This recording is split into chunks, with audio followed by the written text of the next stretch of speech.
XC, XC, welcome to TBE, the Boys Experience. My name is Junior Ramss, representing 0120400.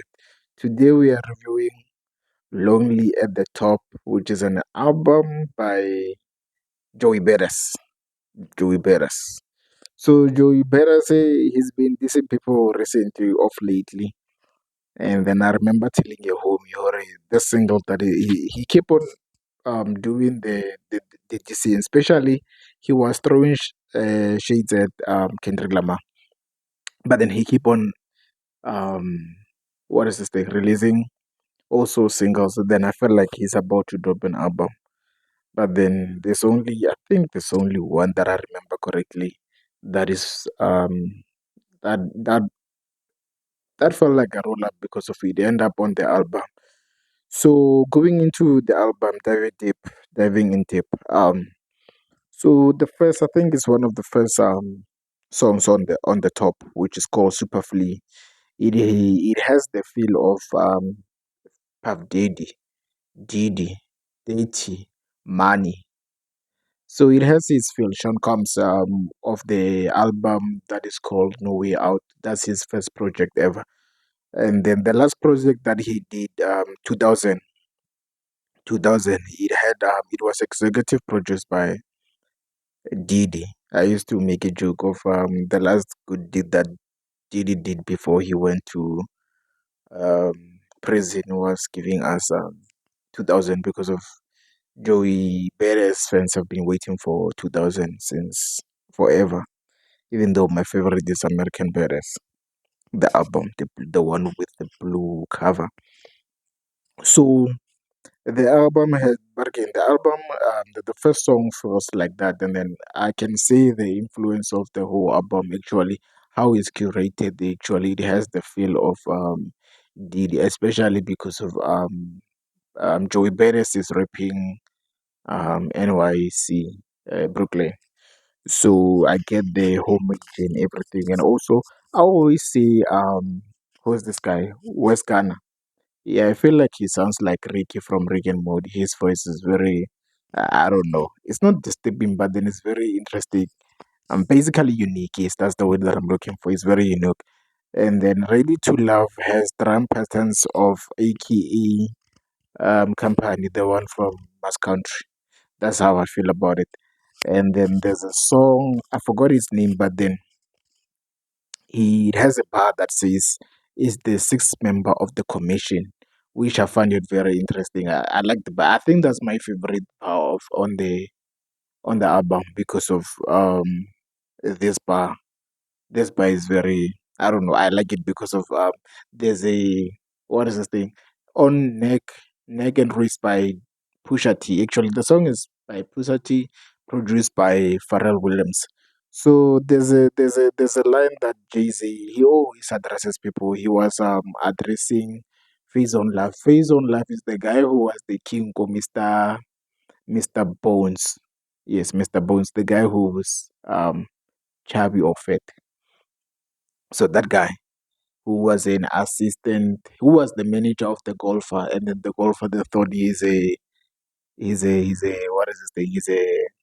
He's a prince because of how he hit the the what Leon Schuster, the legend, the myth, the legend himself.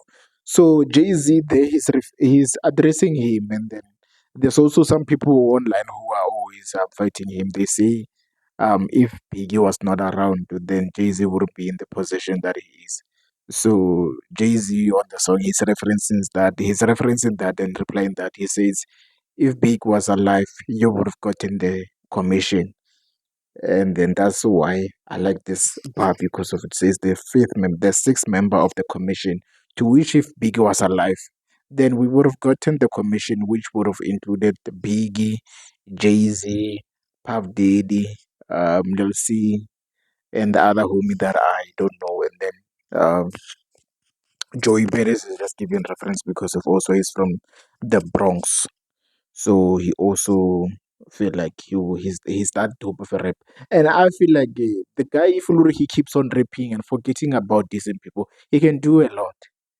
Like he must work on his penship, on his penman. Maybe some penmanship. It's just course sometimes. But then he needs to focus on his writing skills.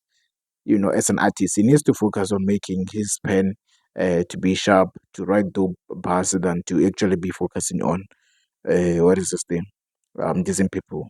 I know it's an art form of hip hop to be dissing and whatever, but then sometimes it gets out of hand, and then it defeats the whole purpose, honestly speaking, because of battling supposed to be like training, basically, like sharpening your rhyming skills, how to rap and whatever. And then if the best man wins, the best man wins, and then you go and still give proper music. There are some rappers that I feel like they're good with what is this thing, with making, with freestyling compared to making good music. Studio albums. I feel like they're those. And also there's the eight ad libs is A$AP Rocky. I really like them. I don't know how that ninja come up with them. Like people who made crazy ad libs, they're really insane.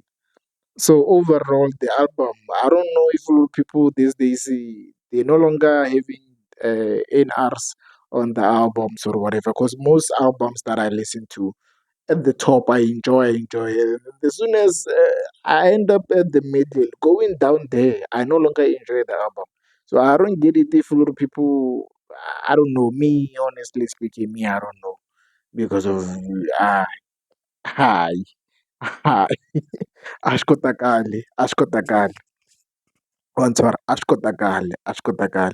So people need to get into that because of you can start the whole album at a good pace, and then when you get at the end, then it's no longer um, it's burning. Basically, it's no longer cooking or well cooked. When you order a steak, you want it well cooked or well done or whatever. So yeah. So anyway. So the album, I'm giving it a 7 out of 10. Like I said, the guy should focus on making rhymes, not dissing people. But then from the boys, this has been the experience.